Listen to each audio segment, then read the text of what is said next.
Ann, you're the boss today. Yes, hi everybody. I'm Ann Downing. I am with Century 21 Now Realty. I'm also a member of the Inland Gateway Association of Realtors, otherwise known as TIGAR. I'm part of TIGAR's Global and Cultural Diversity Committee. And today we're going to be talking about Ecuador and how to invest there. Our speaker will be Amy Prisco, who I'll introduce in just a minute. Maybe we could go around and Adriana is here. She's our co-chair today. So Adriana, I know you wanted to say a few things today, so go ahead. Well, good morning. First of all, let's start with our mission statement for the Global and Cultural Diversity Committee. Our mission statement: the Global Cultural Committee of the Inland Gateway Association of Realtors' purpose is to provide members with global market updates on inbound and outbound transactions through education and networking, as well as building partnerships with globally minded real estate agents in the local market. So with that, let's do some introductions. Did you want to get everybody to introduce themselves, Amy? Hi, everybody. I'm Amy Prisco. I'm coming to you live from Ecuador today, and I will be giving the presentation. I am an expat living in Ecuador now, originally from New York, but I'm down here 15 years now doing real estate the whole time that I'm down here. So looking forward to talking to you folks today, and questions and answers at the end. I'll be more than happy to help you out. Great, thank you. Sarah, did you want to say a few words?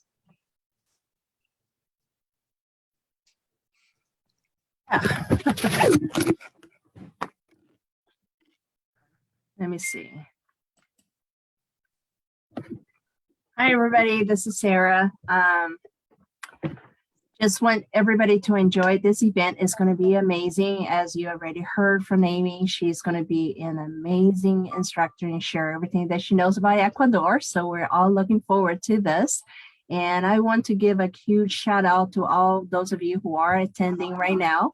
And especially a huge shout out to Anne. She's the one who put the event together. We're really looking forward to learning about Ecuador. And a huge shout out to Adriana, who is a co-chair for TIGAR for Global. And if you guys have any questions, feel free to reach out to us afterwards. Great, thank you, thank you. I just wanted to talk about our CIPS program through the National Association of Realtors. I myself, I am a CIPS designee, which is a certified international property specialist. And when you become a CIPS designee, you gain immediate access to business enhancing products and services that are only offered to CIPS designees. In addition to joining the CIPS network, which is a prestigious and internationally recognized CIPS logo and brand, you're going to receive so many different resources. And to earn the CIPS designation, you'll need to complete 2 core classes, 3 elective courses, and submit your designation application demonstrating 100 points of international experience. And this can be done at the National Association of Realtors website.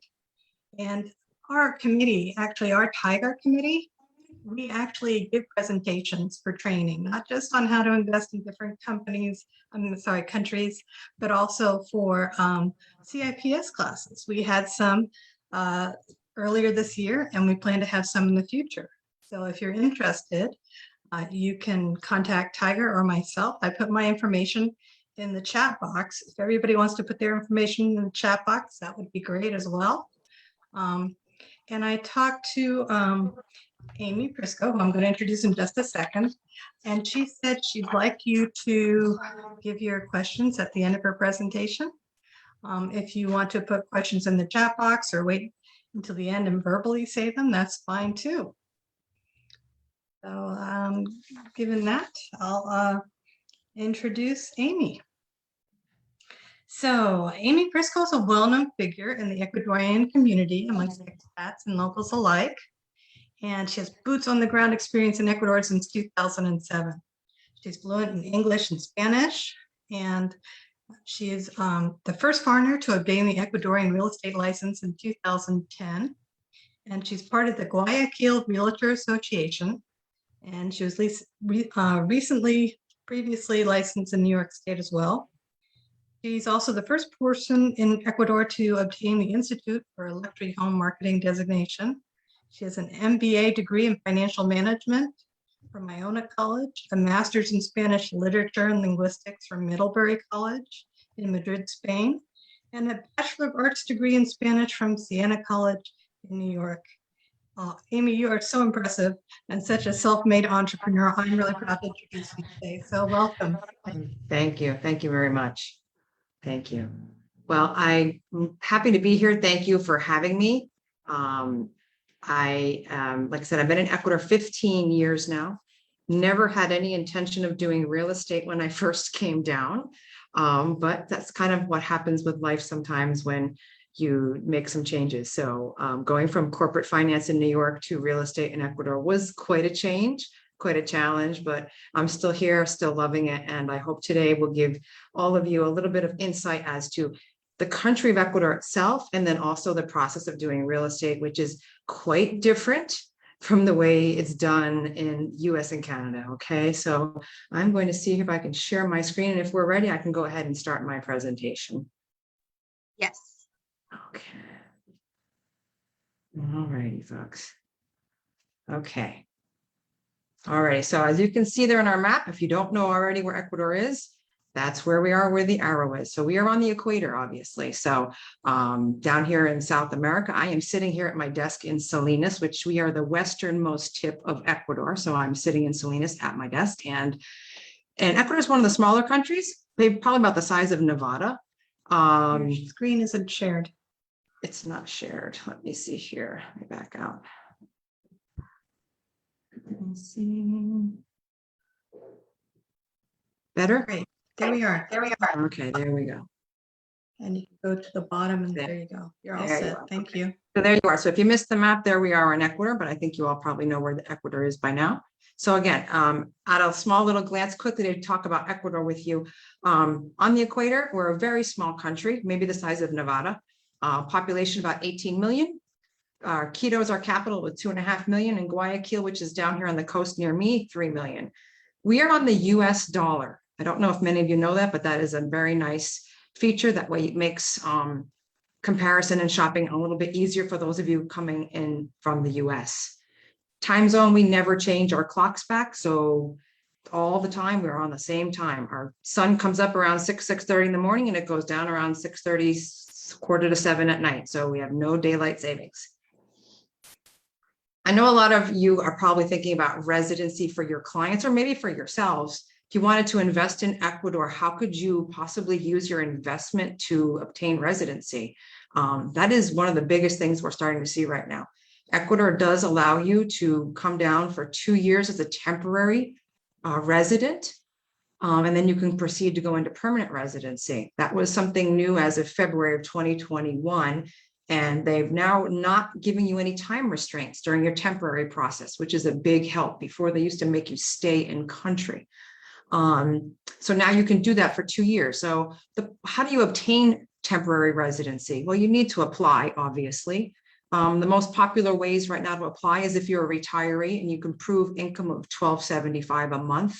That is one way. But the more popular way that we're really starting to see right now is a very attractive option for folks is the investor option, which means a property that's valued a city hall appraisal value of $42,500 US only.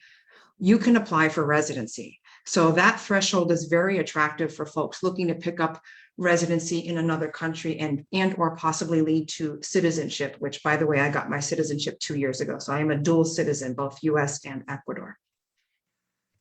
As far as getting here, well, it's really easy. We're pretty close. We're only 4 hours from Miami. Fort Lauderdale has offered quite a bit of JetBlue and Spirit connections all of a sudden. So we have a lot of people coming down for a long weekend just to check out Ecuador. That seems to be the new thing right now. Internally, I mean, obviously with COVID, we're starting to get back on track, but there's inexpensive domestic air service. Quito, Cuenca, Guayaquil, Manto, those are the 4 airports internally in country that offer domestic service. As far as getting around country, easy to do. Public transportation to any part of the country. Buses are cheap and inexpensive. cabs are cheap and inexpensive. So there's no need necessarily to come down or even rent a car because you can get around pretty easy down here. I always talk about taxes with people. People always ask me. We do have a sales tax of 12%. Property taxes, $500 a year typically is expensive for a lot of places, and that's a year, not a month for property tax.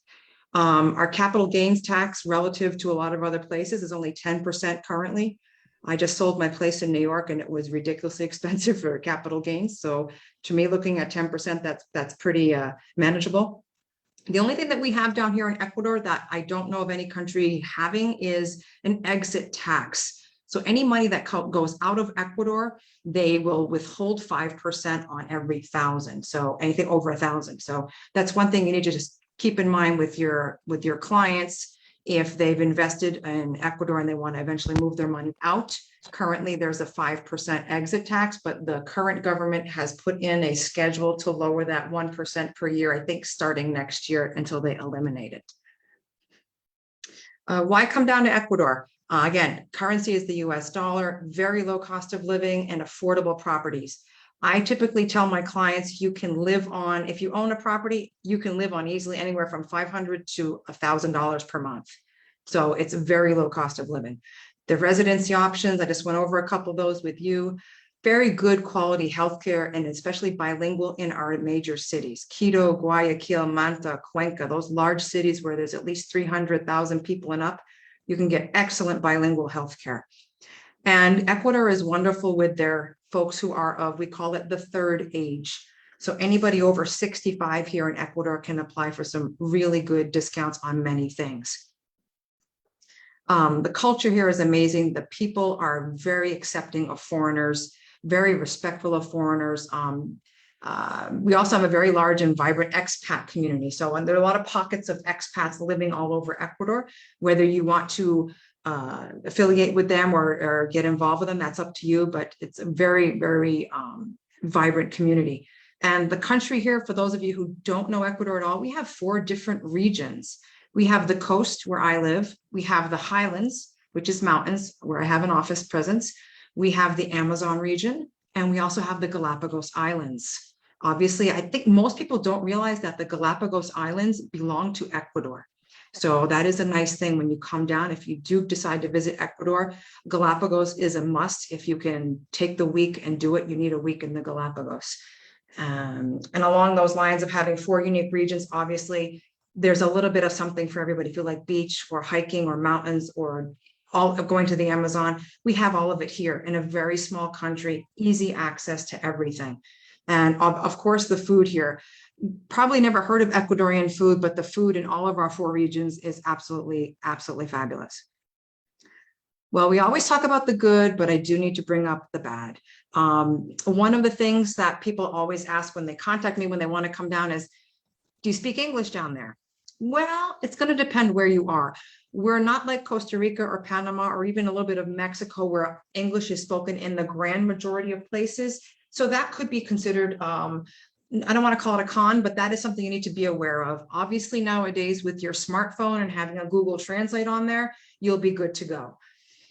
The next one, I love it. Corruption and dishonesty, a developing country. You know, this is part of life anywhere you go. Corruption you see more here at a local level than you would at a higher level. So what do we mean by that? You go to a government office and they tell you that you have to do X, Y, and Z paperwork. You go back the next day, they change up the paperwork on you. I guess you could call it bureaucracy. So I'm here 15 years. I'm used to it. It doesn't bother me. Lack of regulation, double-edged sword, same kind of concept. A lot of things here aren't enforced. So sometimes that's in your favor and sometimes it's not. So for example, and we'll talk about this a little later, technically the law says you have to have a real estate license to do business down here, but who's going to enforce it? So again, double-edged sword. The mañana time. I laugh at this because a lot of US and Canada folks, when they come down, they're always 15 minutes early for an appointment and I'm always 15 minutes late. So it's one of those things where it truly does exist here. When they tell you mañana, it means any day, just not necessarily today. So have to get used to that a little bit. And here everybody's on Facebook and WhatsApp.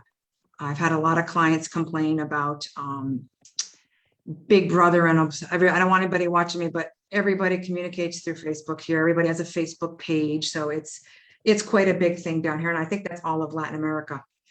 And last but not least, Latinos like it loud. Any excuse to party or have a parade, they love it. So I don't mind it. I'm here long enough, but sometimes it can be a little culture shock for people when they come in. I always joke that even the roosters and the dogs are louder than they are back in your home country. Just want to mention to you folks, my agency, I have coverage in 3 different areas of the country right now. Obviously here in Salinas, where I live and own a place, that's where I started off my business, but I've expanded. I'm now covering the northern coast of Ecuador. Salinas would be considered southern coast. I'm now covering the northern coast with a presence in Crucita. And I'm also covering an area of the highlands, our mountain region, which is north of Quito, called Cotacachi. So over the years here, I've been expanding my business, which has been great for me because I get to travel the country and go visit my other agents and see what they're doing. And it gives me an excuse to travel. Here's some shots from Salinas. All of the photos in this presentation, by the way, are mine that I have taken. So give you an idea of what Salinas looks like. My Crucita presence, that's what Crucita, the northern coast, would look like. And then our mountains. So we do have some gorgeous scenery here in Ecuador. And even if you were not interested in property or investing here, I would highly recommend you come down and tour. It's a beautiful, beautiful country. I'm going to focus a little bit more on the oceanfront side today, on the coastal properties. So that way you can take a look at what we have here. And again, the process, I think that's really more important for you to be hearing about, is how do you go about buying in Ecuador? So again, just some more shots for you there. Wanted to talk a little bit about some of the current trends that we're seeing in here. Pricing. Well, because of current world happenings, Ecuador is kind of back on the map. So good for us. I'm very happy. Clients and in particular investors are looking for plan B in a country that's kind of off grid, so to speak. So Ecuador is becoming very high on people's to-do list and to check it out. And because of that, we're seeing that prices are starting to hold steady. During the pandemic, you could have gotten a really good deal here. A lot of people wanted to sell out. So we saw properties coming off list price easily 15 to 20%. That's not happening anymore because of the current world events and all the interest we're starting to see in Ecuador. One thing I do want to mention, because you folks are all in the real estate business, and I noticed that most of my clients, first thing they ask me is, how long has a property been on the market? That really has no bearing in real estate down here at all, unfortunately. I have properties on my website for 3 years. If they don't sell it, they don't care. We rent it out for them. So it is not the same kind of market as you're seeing in the States, where you put your house on the market and 5 hours later you have 3 offers. No, it does not work like that down here. So asking me the question, oh, Amy, how long has it been on the market? It's not really going to help you in determining pricing and or availability or acceptance of an offer. So kind of, again, flip that switch in your head. That's not a reality question for us here in Ecuador. Talking about investment properties, again, during the pandemic, what happened in Ecuador, and I know it already happened up north, but we're a little bit behind the time. We're a little slow down here. The Airbnb market boomed. So now what we're seeing is people wanting to come to Ecuador, investors looking to pick up an Airbnb property here. You know, they won't mind putting 100,000 down on a property and turning it into an Airbnb. Maybe it's a property that they will never use, but just want to have it, you know, generate income. So that is a big trend right now that we are seeing. And we do have good rental capability here, especially on the coast. You know, we're seasonal, but all throughout Ecuador, it is possible. And a lot of new building going up. All of a sudden, new builds are sprouting up everywhere. So there is definitely a lot of activity here in Ecuador on the real estate side. And also what we're seeing too, land banking. People picking up big tracts of land, holding on to them to possibly either develop them or maybe, you know, they're just concerned about the future, or they don't know where to put their money. But picking up land right now is also becoming very, very popular. Let me have them back here. All right. I'm going to talk about financing while we let you look at some more of these photos. Financing in Ecuador does not exist, folks. I'm sorry. Plain and simple. Unless you're an Ecuadorian citizen with current banking and credit history here in Ecuador, does not exist. We are a cash society here. So you or your buyers will need to have cash. Okay. However, I do want to talk about financing in Ecuador because it does exist. For those of us who have citizenship or banking history or credit history here, like I do, I could apply for an Ecuadorian loan, but I don't want to. The rates are way too high. I think the cheapest rate right now in Ecuador at the government bank is 6.99%. They used to be up in the 13 to 18% range. So everybody here is used to doing cash. What we are seeing though is a lot of these new builds, a lot of the builders, the bigger builders, they are offering direct financing. So typically you might see a scenario where put 30% down, 50% over the life of the build, and then 20% final payment at the end. So they will kind of self-finance in that aspect. But there are certain concepts that just don't exist here. Carrying somebody's mortgage, rent with option to buy. We're plain vanilla down here, folks, so we don't really do any of that. Okay. And one thing I had here noted on my notes, and I'll tell you just quickly, deeds. I get this question all the time. Do I get a deed with my name on it? Absolutely. Absolutely. It's not like I believe in Mexico where you have to put a property in a trust. No, here you will have a deed in your name. So that is a good thing for you, especially when you're applying for residency. You need to prove that you have a deed. Okay. Let's talk a little bit more about purchasing property here on the coast. Well, actually in all of Ecuador. Requirements. Well, as a foreigner, your passport needs to be valid for at least 6 months prior to closing date. Okay, so that's a pretty simple requirement. So it's very easy. So anybody who's got a valid passport, you can buy property here in Ecuador. Okay. How quickly can we close on your property? Well, 2 weeks, 3 weeks.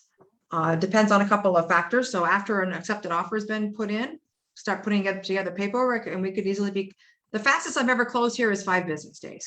So literally you could get a deed in hand and within, 15, 20 days. So that's a good thing, especially if you've got a client who's looking to use that deed to apply for their residency, because when you do apply, you have to prove that you'll have the deed free and clear.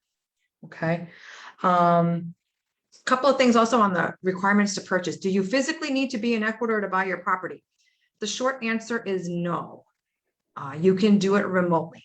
However, we do not ever do in Ecuador email signatures. There's no DocuSign. You can't fax in your client signatures. Cannot do that here. That does not exist.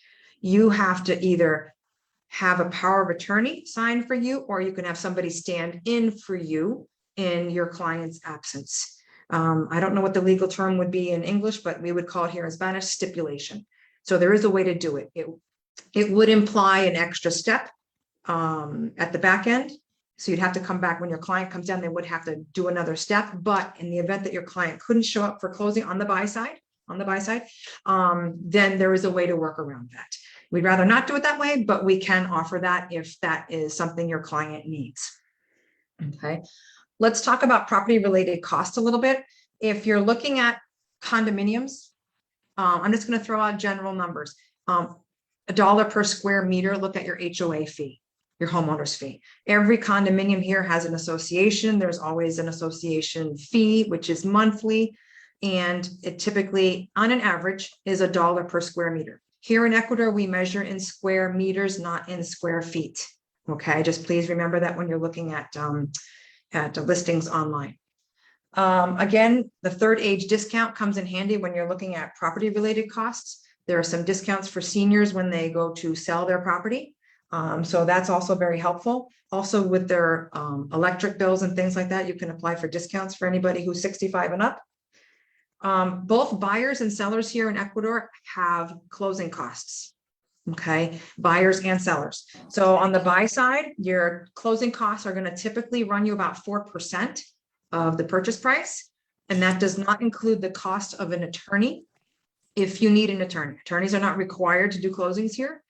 We highly recommend that our clients use an attorney to help them out. I personally do closings for my clients here in Salinas, and I charge them for that service. But we do always recommend that you do have an Ecuadorian-based attorney help you. And I had this conversation with Ann earlier. An attorney up in the US is not going to know the nuances of Ecuadorian real estate law. And with all due respect, they are just not going to know. And they're not going to have the connections and the contacts. So it's always best to deal with real estate attorneys here in country. My agency has a handful of bilingual professionals that our clients have used in the past, and our clients have had good experience with. So we always do recommend that you speak with them also. Sellers closing costs. Sellers pay real estate commissions and sellers pay Ecuadorian capital gains. How a seller or a buyer handles their tax implications in their home country is not my problem. Sorry, I'm saying that way, but I have no idea. So if your client wants to report the purchase in the US or Canada, I don't know how they do it. I only know what you have to do here in Ecuador.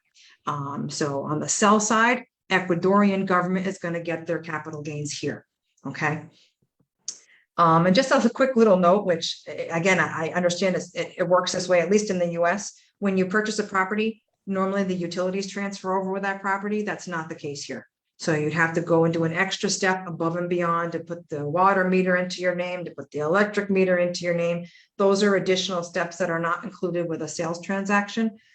So just remember that when you're dealing with your clients, or actually I'll help you remember that because there's a lot of information. Price averages. It runs a gamut. I'm going to talk about Salinas because this is where I am right now on our Malecon, our boardwalk, which kind of looks like a little mini Miami. In a nice building on the boardwalk, we're looking at 175,000 for something oceanfront. In one of our nicer buildings, higher end, 250,000 and up. And the size of the units here, we are dealing with Latino culture. The Latinos have large families, folks. So it's very difficult for you to find a 1 or a 2 bedroom unit that's going to be facing the water. It's not economical or cost friendly for a builder to do that. So they're going to put large units facing front. So you're typically going to have a 3 or 4 bedroom unit facing the ocean. And the size of those are going to go anywhere from 130 square meters to maybe 180. So you're looking at roughly 1,500 square feet to about 2,000 square feet. So some of these units are very large. Okay. All right. What else? Obviously off beach, your pricing is going to come down. Okay. So off beach prices typically, anywhere in the world, they would come down. If you have a client that wants to build, I can run out some rough numbers for you, cost to build. And these are rates that were given to me during the pandemic by an expat builder that we have who's local here. You're looking at $450 a square meter for a very basic Ecuadorian house, or 800 and up per square meter for a higher end construction, higher end finish.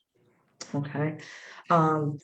We do a lot of renovations and remodels here. My agency actually does offer that. A lot of properties here are older, so the kitchens and bathrooms might be outdated, but we have people for that, so that's not an issue for us. And for those of you looking for real rate up our expectations, return on investment, expect anywhere between 5 and 7% on a rental investment property here. During our high season, you can get more because that's when more people come in, but use the average of 5 to 7%. That's probably a safe bet for you for ROI information. Okay. Tidbits when purchasing. This is where I put all the lovely information about how to do real estate. Not all properties are in perfect condition here in Ecuador. We don't have the concept of staging or show ready. So a lot of people make comments about that to me, and that's just not a concept that Ecuadorians have grasped as of yet. It's coming, but it's not quite there. So if you look at a lot of property listings online and they don't look that pretty, that's just how they do it down here. So keep that in mind. It doesn't mean there's anything wrong with a property. That's just cultural. Okay. Let's talk about real estate a little bit more.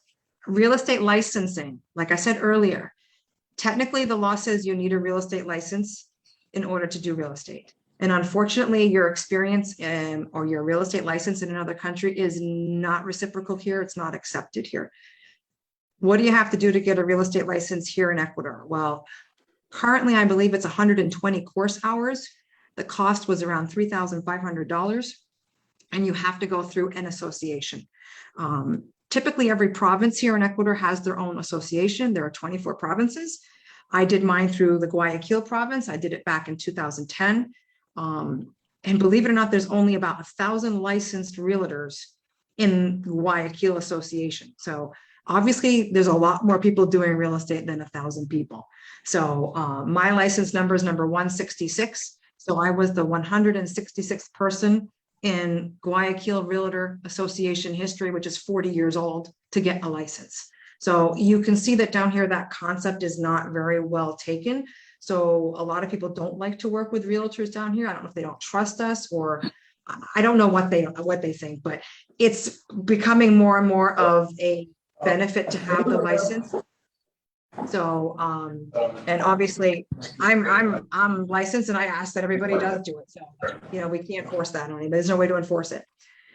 No differentiation down here, folks, between broker and agent. Those two words don't exist. There's no differentiation. So I can call myself a broker. I can call myself an agent. There's nothing to stop me from doing either one of those things. Dual agency is allowed. I can represent both buyer and seller. That's not a problem.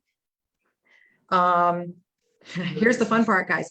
No escrow, no title insurance, no property insurance, really, no formal inspections. So yeah, it sounds kind of crazy, doesn't it? But that's how we do it. And it all works out. So yeah, it's very different from up north. If you want me to sell your property insurance, we can find somebody to sell it to you. So thing with insurance, we could sell it to you. But all of the documents that are required to close, you know, you wouldn't be able to close on a property down here without being ready. On just a second. Excuse me, Yoshi? Yoshi? Yoshi, can you please mute? There we go. Okay. Thank you. So thank you. So yeah, so we don't have escrow companies. We don't have title companies. We don't have inspection companies. Do we have ways around it? Sure. But like I said, to go to closing, you will have to provide all documentation showing that the property is free and clear of any debts, any liens. And there are ways to do that here.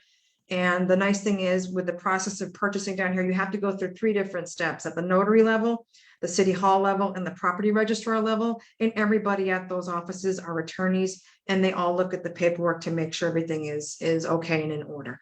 So there are checks and balances. It's just not to the effect as we would have in the US and Canada. Okay. Another fun thing, listings are not exclusive here. I do have a handful of exclusive listings because I have power of attorney over them, but there's no real MLS either. We do have an MLS page. A lot of people look at it. It's a great thing, a great tool to have, but literally properties can be multiply listed, and there's nothing to stop people from doing that. So it is not uncommon to have a property with 3 different realtors running it. So again, something to get used to down here, something that makes my job a lot more difficult, because I never know if there's, I never know sometimes if a homeowner sold their property through another agent. They don't tell you. So it can be challenging as a realtor doing a lot of this work. There's no way to check on things. So we really earn our money down here when we're working. So a lot of these concepts are very probably foreign to you guys. Another thing, we don't even have lock boxes here. So for me to make an appointment to show property, I have to, in days in advance, constantly call to make sure somebody shows up with a key to open up a property. So a lot more extra work and boots on the ground is needed down here in Ecuador. Again, it's all doable. It's what I do for a living. I've been doing it 15 years. I'm used to it, but it's very different from what you're used to doing up there. Okay. Let's see what else. How do we do offers? Offers first are verbal. We do verbal offers back and forth between buyer and seller, come to terms. If everybody agrees on it, and we put something in writing, a formal offer to purchase letter. If both parties agree, they sign it, and then we take money down. And I typically hold money in my account as escrow agent. I would take a deposit, and then we go to closing. If it's going to take a long time to go to closing, we would then notarize documentation. If it's going to be a quick direct closing, which most cases it is because we're cash transactions, we'll just meet at the closing and have at that point, the buyer will send the money directly to the seller. Yes, that's how we do it. So it goes direct to the seller wherever the seller wants the money. So it's not uncommon for me to have an American buyer wiring money to Ecuador or to the States. It doesn't really matter. The Ecuador doesn't care where the money goes, but you have to report it so that way they can get their taxes. Okay. So it sounds probably a little leery, but it's actually quite simple. It's the way we do it. And I've been, like I said, doing it 15 years without a hitch. So it does work. Let's see. Another thing that's people ask me, can we do an open house? We don't do open houses down here. That really doesn't exist, that concept. Let's see what else I have a note here. Paperwork required to do a closing. A whole bunch of different paperwork, but once you're done, you need a copy of the deed, a copy of the taxes paid, a copy of the clean title report. All of that we can get down here. But paperwork required to list a property, none. So literally, if I have somebody come up to me and say, hey, Amy, can you help me sell my house in Salinas? I personally make them sign a listing agreement, and I personally ask them to see a copy of their deed and a copy of their ID. But technically, if some of these other quote unquote realtors down here want to do it a different way, then that's what they do. So let's see. But yeah, and it's another thing too. I always joke with people, the ice cream salesman on the beach will try to pitch you a condo. So just tell your clients to be a little leery when they come down on vacation, to not listen to the ice cream salesman walking on the beach telling you that he has a condo for sale. So, little things like that. Okay, some more of my listings here. Yeah, a couple of the things that we have here. All right, I'm going to go into renting real quick, and then I think I'm going to end up, because I know we're running short on time. I'll keep it short with renting. We have all kinds of a rental market here. We have everything. People come down for a long weekend. People come down for 2 years. So we have it. So whatever your client wants, we can offer it. Inventory, like I said, Airbnb right now is huge. People looking to pick up investment properties. That's a big thing right now. Price averages, you have to watch that on our websites. It's difficult to publish prices because, at least here at the coast, we have a high season rate, a low season rate, and then a year contract rate. So you're not going to be able to tell the difference of that when you're looking at listings online. So always, I tell my people, make sure to ask what the price is for the dates that you're coming. And also with our rentals, we always leave them up on websites. I never take them down. So you need to ask if it's available for the dates that you or your client is looking to rent. A lot of personal responsibility here in Ecuador as well. If you don't ask the correct question, you're not going to get the correct answer. So I always try to guide clients and reminding them that when they're doing a rental, for example, you need to ask, the tenant needs to ask, what does my rental rate include? Because it's different every time. There's no standard for renting. For example, we have some homeowners that include the HOA fee. We have others that do not. I have some homeowners that include internet in their rental. I have others that do not. So it's really, the onus falls on the renter and or their agent to really figure out what's included on a rental. So it's, it's very different from probably up north. What else? I think, another thing too, what's different down here is the concept, I think, of a listing agent for a rental and then a property manager. So if I have a rental on my website, it doesn't mean that I manage that property. So if all of a sudden the tenant is in there and the air conditioner stops cooling, it's not Amy's job to fix it or find somebody to fix it. And those concepts kind of get blended down here, especially when we're dealing with foreigners who come down and don't speak the language and don't know the culture. So that is something that as a real estate professional that I mentioned to you folks, because it has a very blurry line there. Let's see what else. I think, and furnished versus unfurnished units. I get that question a lot down here. Especially on the coast, everything here is furnished.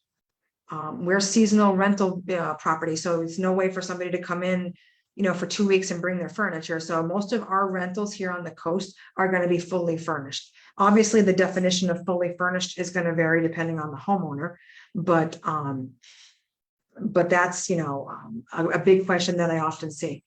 So I am done with my presentation for you folks today. I hope that was a nice little brief insight. And I am more than happy to answer any questions. So I know there were some questions that were coming in on the chat, which I didn't see when I was going through my presentation, but I can be more than happy to open up to questions right now. If you guys have anything you want to ask, feel free. I am all yours.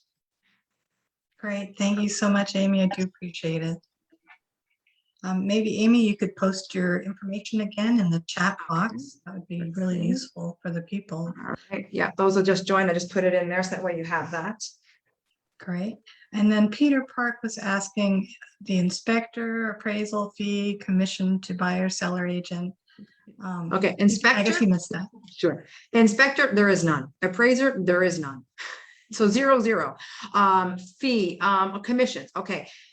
Commissions is hard for most of our real estate professionals, but here and there. We're lucky if somebody pays us 3% a lot of times, and that is total. So those of us who are licensed and the associations are pushing really hard to do the 5 or 6%. The law allows me to charge 6% as a licensed realtor, but you'll be hard pressed to find any client who's going to pay you that. That's just the reality.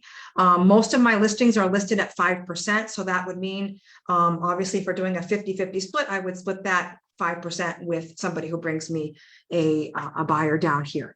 We do referrals here. I was telling Ann earlier, because there's no exclusivity, a lot of times here and locally with local other agents, if it's just a referral, we only get 10%.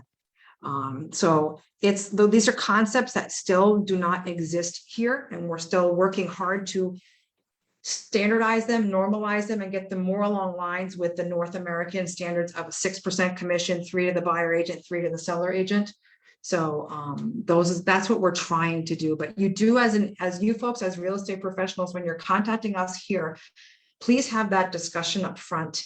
We don't want any misunderstandings or miscommunications. So it is important that you do ask those questions of us as a real estate professional to another real estate professional.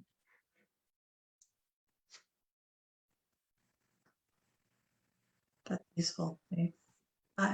Adriana had a question. What about you have, you are in the contract, and then there is a list of repairs that the buyer want to ask the seller.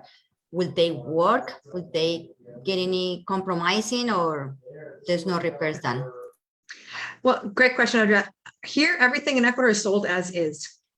Okay, so what I do, and this is how Amy operates her agency, in my offer to purchase letter, I put that in there, that the buyer has inspected the property physically themselves, and that they understand that they're buying the property as is. If there were anything noted, like I just sold a house here recently, the buyer noticed that for example, one of the air conditioners in the master bedroom was not cooling. So we wrote it into the offer letter. We said that the seller would have to repair or replace the master air conditioner on or before closing. So, I mean, those are the things that, every transaction is going to be different, and you need to specify those kind of things in your contract. And that's, and obviously we don't go to close unless that's been done. What I do, the way I run my business, I make my buyer or the buyer's representative do a walkthrough prior to closing. So that would be the way I do it. I don't think everybody down here works it that way, but since there's no formal inspections, I make sure that my buyer is happy with the product when they make their offer and before they go to close. I also do offer to my clients. I have a crew because I do remodels. I can remodel, do small remodels, bathrooms and bedroom and kitchens. So I have, as part of my crew, I have plumbers, electricians, and they will go out to properties for a fee, and they'll just do a quick little visual of a property, check the breaker boxes, check things, and write down, hey, listen, you really need to look at this or take a look at that, or everything looks okay. It's not a formal inspection. It's nothing. It's just, for me, a nice little value added that I give to my client if they're that concerned about a specific property.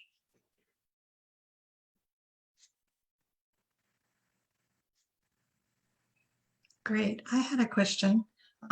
So sometimes in different countries, you actually have an account in that country at a global bank with some money in it before you can buy property in that country. Is that a requirement in Ecuador that you know of? No requirement to have a bank here. No. Oh, And the thing is too, when you're doing a transaction, it's hard. because you're never going to know. Every property is different. You're not going to know where that seller is going to want their funds deposited. So just because, for example, if the seller is Ecuadorian, doesn't mean they want their money deposited into an Ecuadorian bank. They could easily ask it to be deposited in the US. That happens frequently. It's not a standard. So, and when clients come down, buyers come down, the first thing they want to do is open up a bank account. I'm like, don't do that just yet. Is if you send your money to Ecuador and then the property you end up purchasing, they want their money back in the States. Well, now you have to worry about that 5% exit tax. How do you get it out? So it's a lot more delicate and it's a lot more hand-holding in that aspect. But I don't ever recommend that somebody opens up a bank account in Ecuador just so they can have it to purchase the property. I would definitely not do that right away. It's not necessary. And you can't open up a bank account without a residency card anyway. So it's really not possible. Good to know. I didn't know that. Yeah. And anyways, well, and all of our transactions are wire transfer. So any bank in the States will wire to Ecuador. That's not a problem. So you're not handling, when I say it's a cash transaction, I don't mean you're coming in with a big, suitcase full of $20 bills, but cash meaning you have to do a wire transfer. Everything has to go through the banking system. We don't ever take cash, physical cash. Everything needs to be documented. So I don't ever take cash for transactions. It might come into my account, but it has to be wire transferred into my account. Great. One person had a question in the chat. The average capitalization rate for a rental house is what? Let's say you got a $200,000 house, and you have monthly rent and expenses equals net income. What's the average capitalization rate? Let's see. Monthly rent, it's hard to tell because the monthly rent, it's going to depend, if you're doing it seasonal, if you're doing it annually. Say seasonally in Salinas. Let's say well, expenses are going to be pretty easy to come up with. If it's a house, you don't have an HOA fee. Property taxes might run you $500 a year. So divide that by 12. Electric bill in season in Salinas, if you got renters in there, they're going to put the electric on. They're going to put those ACs on probably 24/7. So you might hit a $100 or $200 electric bill, which is high here. And then water is cheap here. If you're paying $50 a month in water, I don't know what you're doing. So you back that out. Typically an average rent for season here, and it's hard to say averages, but you're looking at $1,200 to $1,500 a month for a nice property if it's at the 200,000 level. So you can back into your numbers that way. I don't know if that helps you. Like I said, return on investment on an annual basis, look for between 5 and 7%. In season, you're going to get more because you can charge more. And again, that's coastal rates. One question. So is it easy to rent properties? I mean, like in here, it's actually very hard to find even rentals. Some people are fighting to get a rental house. What about there? Is it easy to find people that wanted to rent and actually pay the rent? Yeah, it's becoming more and more very common. A lot of people are coming down here, moving here permanently because of working from home and working online. We're seeing a lot more families moving down. They're moving their entire family down. So our rental market is pretty strong. But again, it's going to depend on where you're located, what the amenities are that you offer. And rentals can be pretty cheap. I mean, you can find rentals. I mean, again, they're not going to be fabulous rentals for $500 a month.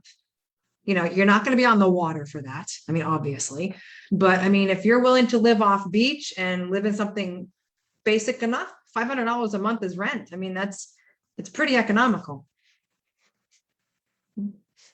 And we do have enough inventory. I mean, and that's why people are buying these Airbnb properties to put them on the rental market because they're seeing the demand. So the demand is coming for more rentals. I'm definitely seeing a trend for people just moving and coming down and spending, a year or so and being a digital nomad, I guess you could call it. So that is a big trend.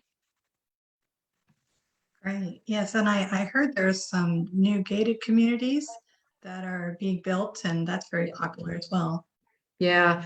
I think the word gated community, I don't know if it gives it the wrong connotation. So I always thought that gated to me meant age discrimination or something like that, but not here. To me, here, when we say gated community, I should probably say gated complex. It just is a big, a whole bunch of housing with a gate with a perimeter fence around it with a gate guard typically. Great. Anybody else have any questions online? Okay, well, if anybody thinks of something while we start wrapping things up, just write it in the text or raise your hand. I know Adriana was going to talk a little bit about some upcoming events that are trade missions. And Adriana, take it away. Yes, we are. I want to inform you about a trade mission that is happening this year. Let me see. Let me look for the stuff. The next trade mission is in Portugal, and I don't know if Spencer is still here. He may want to talk. I don't see him. Okay. So, Portugal, the dates are June 26th to July 1st. Let me see. It says, joint official Realtor Association sponsored Portugal Trade Mission, sponsored by NAR 2021 Ambassador Association of the Year, New York, Hudson Gateway Association of Realtors, and its cooperating associations, Portugal International Realty, and with the participation Association dos Profesionales and Empresas de, oh gosh, this is in Portuguese, Mercado Imobiliário de Portugal. So anyway, the days are again June 26th to July 1st. And if anybody is more interested, we can maybe send more information via email. But those trade missions are actually really popular right now. Everybody wants to go learn how to do transactions in other countries. I know, Anne, you just came back from Dubai. You want to tell us a little bit about your experience on that trade mission? Yeah, that was really cool, actually. There were, gosh, maybe 150 of us on a trade mission that went to Dubai. Some of us are here in the meeting. We got to go to an international property show. You could purchase a booth if you wanted to advertise some properties in America. They had training classes there. They had tours of property in Abu Dhabi and other locations. And it was really interesting.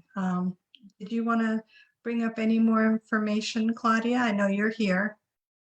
Hi. Hi. It was amazing. Okay. It was what was it? I think 10 nights, 12 days. It was actually we had it was amazing to see that Leslie Ruda, right, signed a business alliance with Dubai. And it was in March, which was a Women International Month.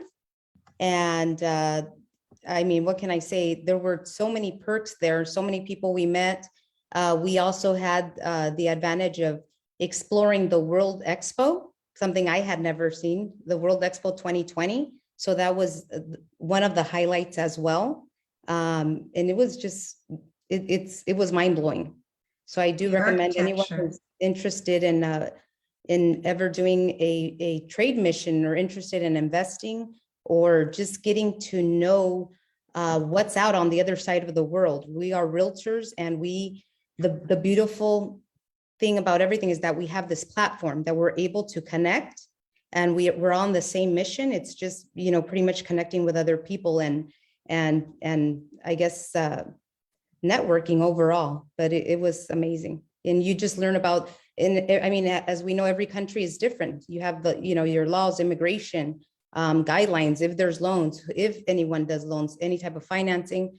So you just kind of have to pick, I think, a country that you're fond of to be able to do something like that. But I can keep going on. So yeah, it was amazing. Yeah, I know there is other trade missions coming up, and I know Tulum in Mexico is extremely popular. They're doing those trade missions a few times during the year, actually. I hear also Costa Rica is coming up, and Brazil. I believe Sarah is going to the one in Brazil as well. So yeah, let's keep an eye on those trade missions, because that's how we learn how to do international businesses. Yes, and I think that if anybody's interested in being part of the Inland Gateway Association of Realtors Global Cultural Diversity Meeting, the committee that we have, we meet once a month. You can contact us at, let's see, TIGAR.org global, and we'd love to have you be a member with us. There was one more question, Amy, if you could, please answer. They were wondering how commercial real estate is done in Ecuador. Yeah, commercial. I'm just starting to get into that a lot more now, especially here on the coast with hotels. So that is something I'm seeing people coming down looking to invest in smaller hotels. I have a lot of smaller hotels listed, and we don't always list them publicly because they're active businesses. So here, I don't know how it is anywhere else, but here in Ecuador, if you put up a big for sale sign on a hotel or if you advertise it, the first question that comes to mind to a client is, what's wrong with it? You know, why are you selling? So in order not to disturb business and you know, and clientele for the business, we typically don't advertise those, but I guess you could call them pocket listings. I have a gazillion of those, a lot of hotels and a lot of expats coming down. They want something to do. So I have, for example, an 8-room little hotel for sale. It's getting a lot of activity. I have a 22-room hotel with a house for sale next door. That's getting a lot of activity, which is really nice. You can live in the house next door, be separate from your business, but be close enough to us. That way you can manage it and watch it. So commercial is starting to pick up.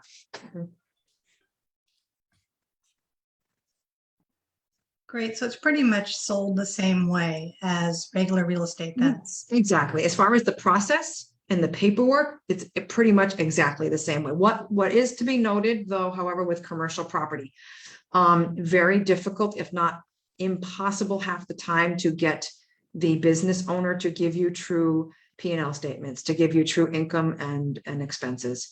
Nobody here reports anything. So it's kind of hard to value a commercial property based on what the owner tells you versus being able to see a set of books and records. So again, that concept really doesn't exist down here. So that can be a little difficult and a little challenging when you're trying to sell a commercial property to somebody with a first world mentality, trying to figure out how they can, you know, put a square peg in a round hole and make it work for them down here. So that is becoming a little bit of a challenge. Yeah. Well, great. Okay. Well, last call for questions. Well, let's all I give have a question go before. ahead, please. Yes. You were mentioning that it's hard to find out when you were asking for the paperwork when you wanted to list. Is there an official website that you can actually go and check like other countries? Because I know Costa Rica has it. You can go and check depending on the name. No? No, what you do here, Patty, right? Patty, what you Yes. do is you'd have to have somebody here on the ground, and the notary office where you would do your closing. And here a notary is not a notary public. So it's not like anybody who goes around with a stamp and can stamp a document. No, here a notary is a government appointed attorney, and that attorney has to pass government exams, and then they get placed in special offices and they get moved around the country by the government. So when you go do a closing, you must do it at a notary office. What they can do, the notary will tell you what you need. And if the notary doesn't like the paperwork that you provide, they'll bounce your paperwork. They'll say, no, you're not closing, you're missing something, or something's wrong. So the notary is your first stopgap. And again, they're licensed, you know, they're an attorney and they're appointed by the government. So that is the best way we do it. I mean, I know what documents are needed because I've been doing this 15 years, but anybody who's new to this business, there's nowhere to go. There's no resource online that can say, you need to bring me this, and this. No, unfortunately not yet. How Okay, much thank you. does he charge? How much does a notary charge? Sorry, Patty. Go ahead. Notaries are going to charge based on the value of the property. There's a table that they use, and that's government. They have to charge a certain amount. That's what the government portion is, and the notary tax on their professional fees. And the government gives them a little leeway with the percentage of professional fee that they can charge, but they're not allowed to charge more than a certain percentage. So every notary office is going to be a little different, and every region is different. So I know here in the coast, the southern coast, I'm told we're the most expensive place to close. Whereas if you go to the highlands and the mountains, they're much cheaper. So there's variances there. Great. Good to know. All right. Getting one more last call for questions. Okay, hearing none. Well, let's all give Amy a hand. Thank you so much, Thank you, Amy. guys. You are awesome. I really do appreciate you being here today. Glad I could be here. Thank you for having me. It's been It very was great informative. information. Thank you. Yeah, Good. you have I'm a glad. wonderful website too. Yeah, please feel free to visit. It's ecuador-realty.com. Is that right? Or you could even just do amyprisco.com. It's a lot easier that way. Mhm. Right. Wonderful. All right. Well, thank you, everybody. Thank you for attending. Thank you. Thank you. Thank Bye-bye. you so much. Have Bye-bye. a great day. Have a Ciao. great day. Ciao. Ciao, ciao, as they say in Ciao, Ecuador. ciao. Ciao.